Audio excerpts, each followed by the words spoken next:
Good morning, we're back at Varnes. We're on our way to Pontarmi today. It's going to be about 26 kilometres, I think. 5 hours. A little bit cooler today. I think it's only going to get to about 30. But we'll see how that goes because we're boiling already. But anyway, let's start the day. See what happens. Day 8.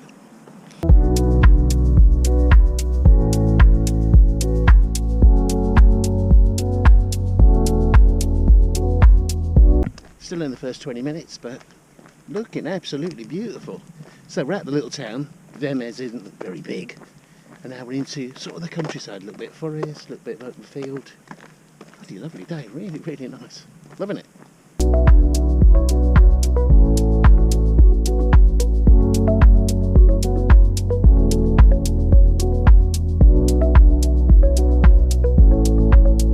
Have a look at this. This is called Sherwood Park. So Sherwood Park, it's just a little bit away from Sherwood Forest. Seems to have a lot of the characters that you expect from Sherwood Forest. I'm guessing he's not called Robin Hood here, he's probably called Robin Beret or something. Thieving French bastards, eh? You know what I keep saying about crosses? Absolutely everywhere. Anyway, we're just coming into the village.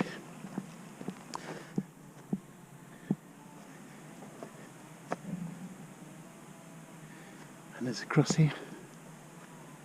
Super nice one actually, but look at this. The whole way coming into this village has been really nice walking routes like this. Beautifully done.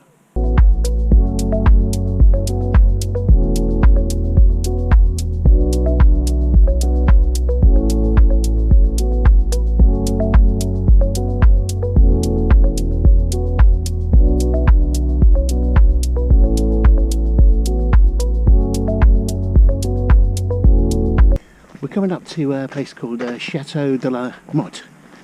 Look at this really nice walkway, absolutely beautiful. Look, I haven't over there. Really quite nice.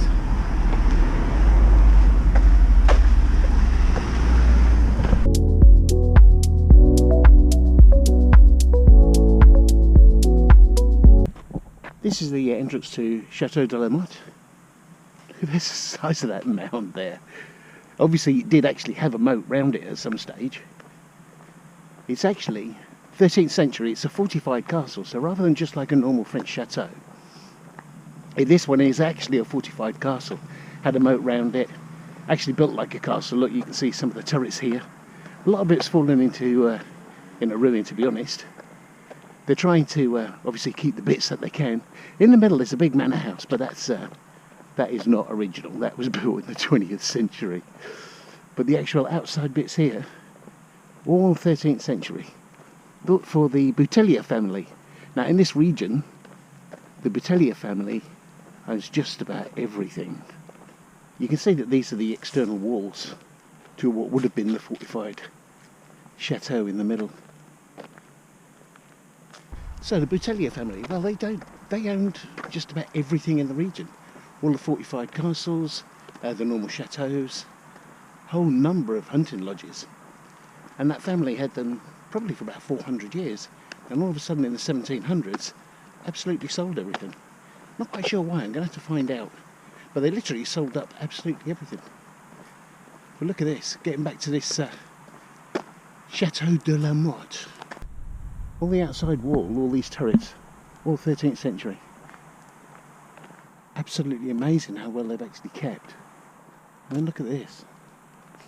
You could still fight a war with that now. But obviously there's other bits that are in disrepair. And like I said, the house in the middle is 20th century. But they built the house there so that they can try and look after the ramparts all the way around the side. And from the ramparts coming down, look, you can actually see the remnants of what would have been the moat all the way around. Really very cool.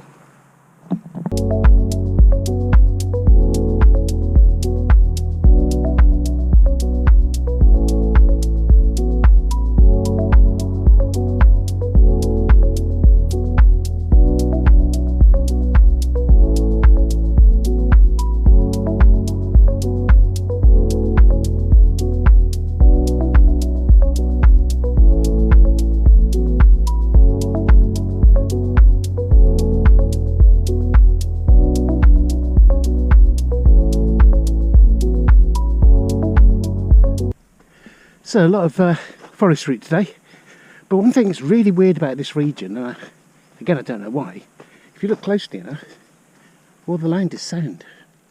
It's really quite weird. Even when you get off the path into where the trees are and everything, it's all sand. Bonjour peeps, Michel Leclerc on the Côte d'Azur.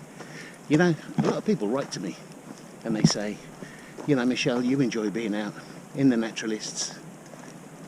Can you identify animals by the sound?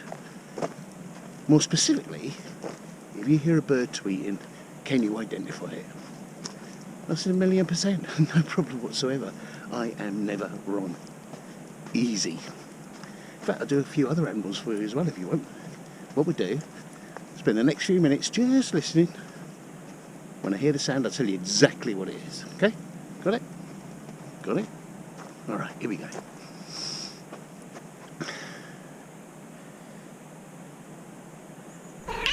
I mean, that's unmistakable, yeah? That's a meow. That's a cat. But slight lisp at the end, probably Siamese. Oh, there you go, there you go, there you go. Yeah, that's a dog. You can tell from the high pitch that muted. There you go. There you go, there you go, there you go. Hear that? Hear that? That really crisp warbling sound comes right from the back of the throat there, yeah. Yeah, that's a bird.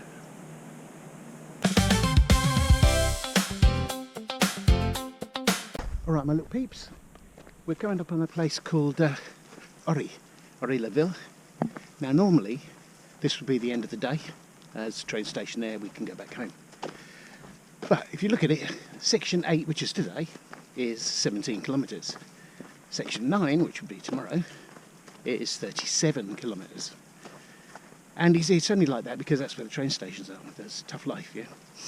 So I decided I'll put both together, cut it in half, and then find an Airbnb in the middle section somewhere. So rather than do a 17 and a 36, we're now doing a couple of 26s or whatever. Well, we'll be staying at an Airbnb. So coming up on the station now, I'll take a picture for you so you know that's how we would have got home. But we'll carry on to a place called Pontami. So that's where we've got the Airbnb, and that's where we'll stay tonight.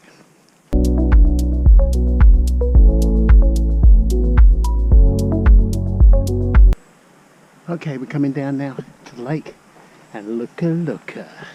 This is Chateau de la Reine Blanc. Watch this, come down here, right out onto the end of the lake. This is absolutely beautiful. Look at this. It's a lake made to go with the chateau. Oh man, look at that.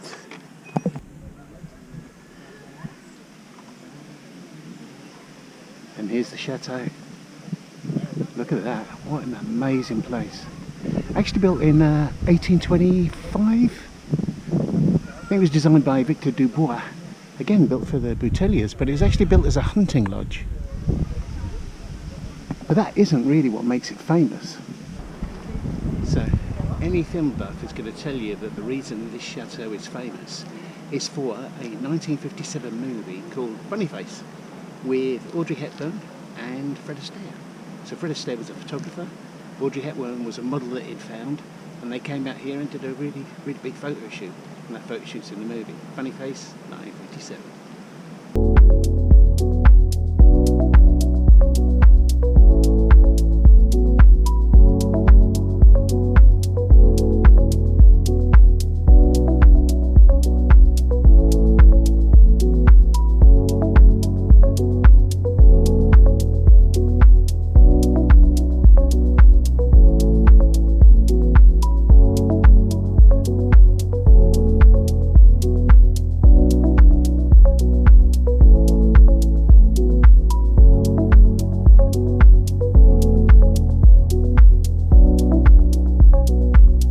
Look how beautiful this is, look at that.